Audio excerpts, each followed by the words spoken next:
well and dressing well again. It was a very, in between a very long time. So I spent 4 months in the shelter.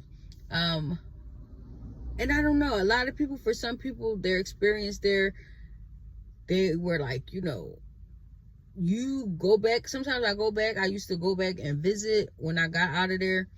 And I think for me, it was just a feeling of family.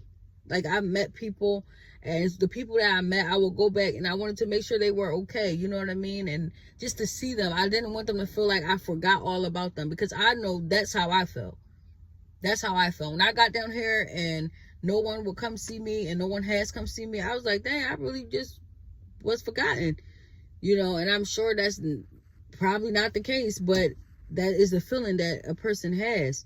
You know, you feel like the lack of support. And, you know, so for me, I didn't want the people that I became close with to feel like that regarding me. So I would go back and, you know, hang out with them, bust it up, laugh, joke.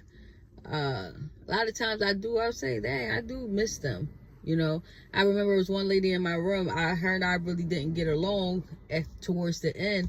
But when she left, I was at work and I remember coming in and all her stuff was gone. We were bunkmates.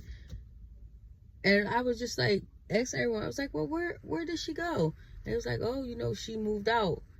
And I cried. I'm not gonna lie. I went in the bathroom and I cried a little bit, because I was like, dang, like that, even like being in that room. And then one of the young ladies, once I got out of there, I got news that she actually, another lady that was in the room, she actually passed on.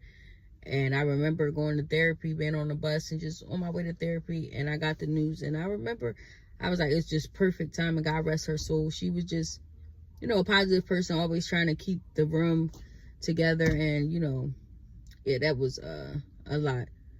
So you do build bonds and things like that. It was a scary experience, but I wouldn't trade that experience for the world, just to meet so many people.